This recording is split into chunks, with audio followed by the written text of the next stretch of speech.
नरेंद्र मोदी लगातार तीसरी बार प्रधानमंत्री पद के लिए रविवार को शपथ लेने जा रहे हैं। शुक्रवार को हुई एनडीए की बैठक में नरेंद्र मोदी को संसदीय दल का नेता चुना गया।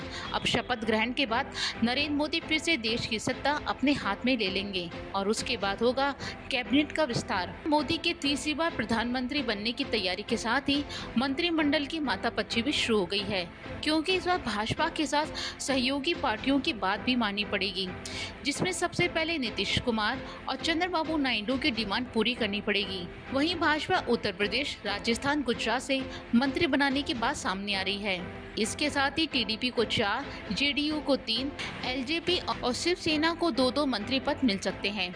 वहीं सूत्रों का कहना है कि नीतीश ने 4 कैबिनेट और 1 राज्य मंत्री के पद की डिमांड रखी है। वहीं टीडीपी और जेडीयू स्पीकर के पद के साथ ही वित्त मंत्रालय की मांग कर रहे हैं। वित्त मंत्रालय मांगने की वजह है कि जांच एजेंसी ईडी वित्त मंत्रालय के तहत आती है। वहीं कहा जा रहा है कि बीजेपी रक्षा, वित्त, गृह और विदेश मंत्रालय अपने पास ही रखेगी। अब देखना होगा कि कैसे एनडीए की सरकार पूरे कैबिनेट विस्तार को मैनेज करती है। लेकिन उससे पहले यहाँ जो सबसे बड़ा सवाल खड़ा होता है वो ये है कि आखिर ये सरकार कब तक चलेगी। क्या ये पूरे 5 साल चलेगी या नरेंद्र मोदी जी की गाड़ी बीच में ही अटक जाएगी? ऐसा होने की संभावना क्यों है, इस बारे में हम आपको बताएंगे।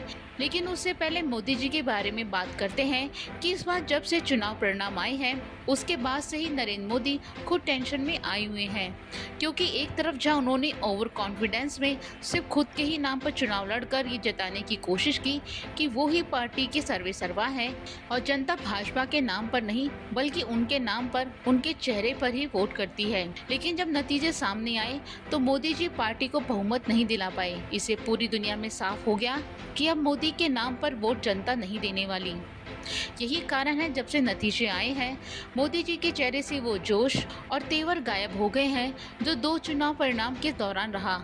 और तो और चुनाव प्रचार के दौरान भी नरेंद्र मोदी के चेहरे पर जो अहम के भाव रहे वो बिल्कुल गायब हो गए हैं।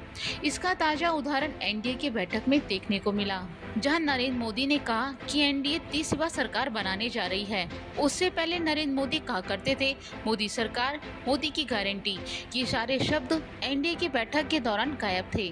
इससे साफ हो जाता है कि नरेंद्र मोदी जान चुके हैं कि अब वो सिर्फ खुद को पार्टी से ऊपर नहीं रख सकते। अब जब भाजपा को पूर्ण बहुमत ही नहीं मिला तो नरेंद्र मोदी कैसे मोदी सरकार का जप कर सकते हैं? वो चाहकर भी ऐसा नहीं कर सकते, क्योंकि अगर मोदी जी ने ऐसा किया तो वो हो जाएगा जिसका डर लिए मोदी जी चुनाव के बाद अपने दिन बिता रहे हैं। जी हाँ, एनडीए के घटक दल अपना समर्थन वापस ले लेंगे और नरेंद्र मोदी का तीसरी बार प्रधानमंत्री बनने का सपना टूट जाएगा। जाहिर है इस बार जब भाजपा के पास बहुमत नहीं है तो इस बार भाजपा के बैसाखी नीतीश कुमार और चंद्रबाबू नायडू हैं। यानी अब भाजपा खुद भी भरोसे में नहीं है कि वो अपने दम पर 5 साल तक इस सरकार को खींच पाएगी।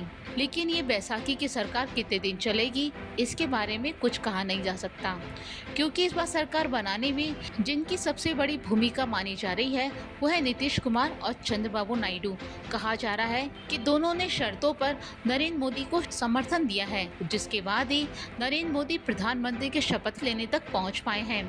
उसके बाद नीतीश कुमार और चंद्रबाबू नायडू को अपने मन मुताबिक मंत्रालय मिल जाएंगे। लेकिन यहाँ ये भी कहा जा रहा है अगर उन्हें अपने मन मुताबिक नहीं मिला तो एनडीए से अपना समर्थन वापस ले लेंगे। वैसे तो नीतीश कुमार को लेकर ये बात साफ है कि वो काफ़ी पलटीबाज हैं, क्योंकि एक वक्त पर उन्होंने कहा था कि वो कभी भी भाजपा को समर्थन नहीं करेंगे, लेकिन अब वो फिर से मोदी जी के बगल में बैठ गए और तो और उनके पैर भी छू रहे हैं। वहीं चंद्रबाबू नायडू के लिए यही बात सामने आ रही है कि जो विभाग उन्हें चाहिए अगर वो नहीं मिले तो वो भी अपना समर्थन वापस लेने से कतराएंगे नहीं। ये बात साफ है कि चाहे कांग्रेस की पार्टी हो या भाजपा, अगर दोनों पार्टियों के गुट से किसी नेता को कोई लाभ नहीं मिलता है तो दूसरे गुट की ओर चला जाता है। यानी कि नरेंद्र मोदी का तीसरे कार्यकाल कब बगावत की भेंट चढ़ जाए इसके बारे में वो खुद भी साफ नहीं बता सकते। लेकिन यहाँ नीतीश कुमार और चंद्रबाबू नायडू से पहले जो सबसे सबसे बड़ी दिक्कत है वो है नरेंद्र मोदी खुद। जी हाँ, रणनीतिकार विश्लेषक ये बता रहे हैं कि नरेंद्र मोदी पिछले 10 सालों से जिस तरह से पेश आए हैं, उनके काम करने का जो तरीका रहा है उसे बदलने की बहुत ज़रूरत है। जिस तरीके से उन्होंने चुनाव लड़ा और जिस रणनीति से चुनाव मैदान में आए, उसका नतीजा ये निकला कि वो अयोध्या, नासिक, रामेश्वरम जैसी जगहों से हार का सामना करना पड़ा। इसके साथ ही कांग्रेस ने भी नरेंद्र मोदी पर आरोप लगाते हुए कहा कि पहले सरकार का रवैया लोकतांत्रिक हुआ करता था, लेकिन प्रधानमंत्री नरेंद्र मोदी का रवैया अलोकतांत्रिक का है, यानी वो लोकतंत्र को सपोर्ट नहीं करते हैं। क्योंकि जिस तरह से उन्होंने संसद की उपेक्षा की, प्रतिपक्ष की उपेक्षा की, वो एक तरह से अलोकतांत्रिक नजरिया ही होता है। पीएम मोदी यही कहते हैं कि कांग्रेस मुक्त भारत चाहिए या प्रतिपक्ष मुक्त भारत चाहिए। पीएम मोदी की यही सोच तानाशाही वाली है। प्रतिपक्ष के नेताओं को जेल में डालने का काम कर रहे हैं, उनका खाता फ्रीज करवाया जा रहा है। इस रवैये के चलते मोदी जी जनता की नज़रों में आ गए और यही वजह है कि उनकी पार्टी बहुमत हासिल नहीं कर पाई। इन्हीं सब को देखते हुए नीतीश कुमार और चंद्रबाबू नायडू की ओर से स्पीकर पद की मांग की जा रही है, क्योंकि ये पद रहेगा तो उन्हें अपने सांसद टूटने का डर खत्म हो जाएगा। मोदी अगर किसी पार्टी के सांसद को तोड़ने की कोशिश करेंगे तो ऐसा नहीं कर पाएंगे, और अगर मान लीजिए ऐसा होता भी है तो उसके लिए मोल भाव होगा, और बात नहीं मानी गई तो भाजपा अल्पमत में आ जाएगी और फिर सरकार गिर जाएगी। यानी कि इस बार मोदी जी के हाथ से सब कुछ जाता हुआ दिखाई दे रहा है। इस बात को नरेंद्र मोदी सहन नहीं कर पाएंगे, क्योंकि ये मोदी का स्वभाव नहीं है। अपने चुनाव प्रचार में मोदी जी ने सिर्फ यही कहा है कि मैं मोदी की गारंटी, यहाँ तक कि खुद को अवतार तक घोषित कर दिया। वहीं मोदी यही नहीं रुके, उन्होंने आरएसएस को भी साइड कर दिया, जबकि आरएसएस ने भाजपा को यहाँ तक लाने में कोई कसर नहीं छोड़ी। ऐसे में आरएसएस का गुस्सा होना बनता है, और यही कारण है कि आरएसएस ने इन चुनावों में अपने हाथ पीछे खींच लिए, जिसका नतीजा ये रहा कि मोदी जी के 400 पार के नारे की हवा निकल गई और वो 240 पर ही अटक गए। ऐसे में देखना होगा कि 9 जून को शपथ लेने वाले मोदी जी कब तक अपनी लड़खड़ाती सरकार को बचा पाते हैं।